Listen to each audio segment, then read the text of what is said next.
గోవుని అడ్డం పెట్టుకొని మేబీ పార్టీ నడిపించాలి, లేదంటే ఇప్పుడు తెలంగాణలో ఎలక్షన్లో ఉంటే ఎలక్షన్ టైంలో ఇక్కడ, లేదంటే ఆంధ్రాలో ఉంటే అక్కడ, ఇలా జస్ట్ అక్కడ ఇక్కడ రాజకీయాలు చేస్తున్నారే తప్ప పోటీ చేయట్లేదు అనేది ప్రధానంగా వస్తున్న ఆరోపణ. మీకు చాలా క్లారిటీగా చెప్తున్నాను. ప్రధాన రాజకీయ పార్టీలు గోహత్యలకు పాల్పడుతున్నాయి.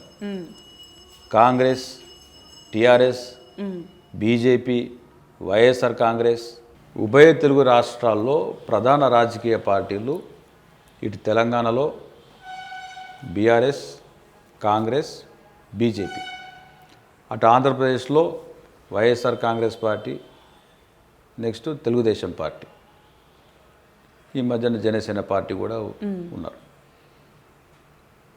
ఈ 6 పార్టీలు గోరక్షణ పైన ఎక్కడైనా మాట్లాడినటువంటి దాఖలాలు నాకు చూపించండి. దేశంలో ఉన్నటువంటి కాంగ్రెస్ పార్టీ, సెక్యులర్ పార్టీ, గోహత్యలకి బీజం వేసినటువంటి party Congress party. ఆపాల్సినటువంటి Bharatiya Janata party సాక్షాత్తు తెలంగాణ బీజేపీ రాష్ట్ర అధ్యక్షుడు కిషన్ రెడ్డి గారు పార్లమెంట్లో తిరుమల తిరుపతి దేవస్థానం గోవుని జాతీయ ప్రాణిగా ప్రకటించాలని తీర్మానం చేసి పంపిస్తే వాళ్ళ బీజేపీ సంబంధించినటువంటి పార్లమెంటు సభ్యుడు ప్రశ్న వేశాడు ఈ మధ్యనే, జస్ట్ 2 నెలల క్రితం. గోవుని జాతీయ ప్రాణి ప్రకటించడంలో మీకు వస్తున్న అడ్డంకులు ఏంటి అంటే, ఆయన అన్న మాట, ఆవుని జాతీయ ప్రాణిగా ప్రకటించే ఆలోచన మాకు ఇప్పుడు లేదని చెప్పాడు. దేశం కోసం, ధర్మం కోసం అని చెప్పినటువంటి భారతీయ జనతా పార్టీ నోటి నుంచి వచ్చినటువంటి, కేంద్ర మంత్రి నోటి నుంచి వచ్చినటువంటి సమాధానం ఇది కిషన్ రెడ్డి గారు చెప్పింది. కిషన్ రెడ్డి గారు సొంత పార్లమెంట్ కాన్స్టిట్యున్సీలో స్లాటర్ హౌస్లు నడుస్తున్నాయి. అవి బంద్ చేయించడానికి వారికి ఎందుకు, ఎక్కడ ప్రాబ్లం వస్తుందో వారు చెప్పాలి. కాంగ్రెస్ పార్టీ గోహత్యలు ఆపదు. అప్పుడున్నటువంటి బీఆర్ఎస్, మీరు బీజేపీని తిడుతున్నారు, అగనెస్ట్ అని చెప్తున్నారు. సో రాజాసింగ్ అరెస్ట్ అయినప్పుడు బీజేపీ లీడర్స్ ఎవరు కూడా బయటకు వచ్చి మాట్లాడలేదు. అప్పుడు మీరు రాజాసింగ్కి సపోర్టివ్గా మాట్లాడారు. అరెస్టుకు సంబంధించి అతన్ని అరెస్ట్ చేయడం అన్యాయం అని చెప్పి మాట్లాడారు. సో ఆ టైంలో మీరు రాజాసింగ్కి సపోర్ట్ చేశారు, అంటే ఈవెన్ బీజేపీకి సపోర్ట్ చేసినట్లు. బీజేపీకి చేసిన కదా, బీజేపీని ఆయన సస్పెండ్ చేస్తే, ఆయనను అక్రమంగా అరెస్ట్ చేస్తే, ఆయన కరుడు కట్టినటువంటి ఒక హిందుత్వవాది, అంతకంటే గోరక్షకుడు అనేటువంటి ఒక ముద్ర రాజాసింగ్ అనగానే గోరక్షకుడు అని చెప్తారు. సో అలాంటి గోరక్షకుడు గోవులను రక్షించడం కోసం తను కూడా ఎంతో కృషి చేసిండు కాబట్టి తాను అసెంబ్లీలో తన వాయిస్ వినిపిస్తున్నాడు.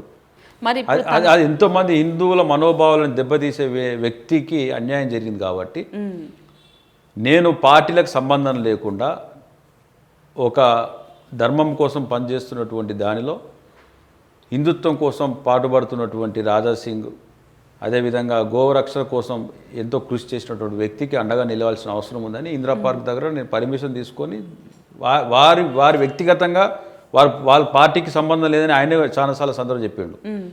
తను పార్టీ సస్పెండ్ చేసింది, ఒక దిక్కు జైలుకు పోయిండు కాబట్టి తనకు అనుకూలంగా నేను పర్మిషన్ తీసుకొని ఇందిరా పార్క్ రాజాసింగ్ గారికి, కేవలం రాజాసింగ్ గారి కోసం చేశాను నేను. భారతీయ జనతా పార్టీ రాజాసింగ్ గారి కోసం సపోర్ట్ చేస్తూ మాట్లాడారు. ఇప్పుడు 5 ఏళ్లుగా మీరు జాతీయ ప్రాణిగా గోవును ప్రకటించాలని పోరాటం చేస్తూనే ఉన్నారు. అయినా కూడా ఇప్పుడు మళ్ళీ రాజాసింగ్ బీజేపీలో కలిసిపోయాడు. సో మీరు అనుకునే ఏదైతే జాతీయ ప్రాణిగా ప్రకటించాలని అనుకున్నారో 5 ఏళ్లుగా జరుగుతూనే ఉన్న పోరాటం, బీజేపీ మాత్రం దానికి సంబంధించి ఇంతవరకు క్వశ్చన్ మార్క్గానే పెట్టింది. సో మీరు ఇంకేం సాధించినట్లు?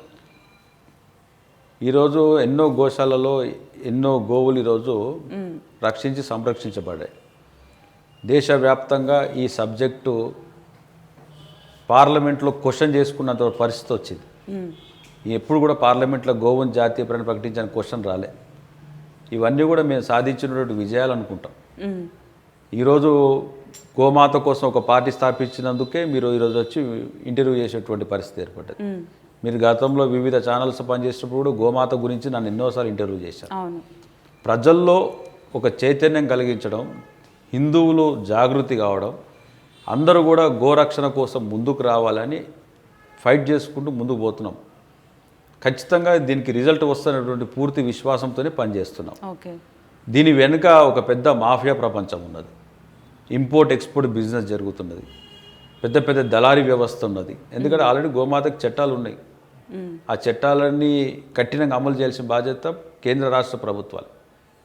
తను ఒక మాట చెప్తే ఈరోజు దీనికి అన్నిటికీ చెక్ పడుతుంది. బట్ లేని పక్షంలో అమలు అవుతూ ఉన్నాయి. మీరు చెప్పిన విధంగా కొన్ని బ్యాక్ ఎండ్ లో దొంగతనంగా జరిగే వాటిని ఎవరైనా కొన్ని కాదు, చాలా 1% కూడా గోరక్షణ జరుగుతులేదండి. మేము ఎంత ఫైట్ చేస్తున్నా కూడా జరగాల్సిన నష్టం జరిగిపోతుంది రోజు.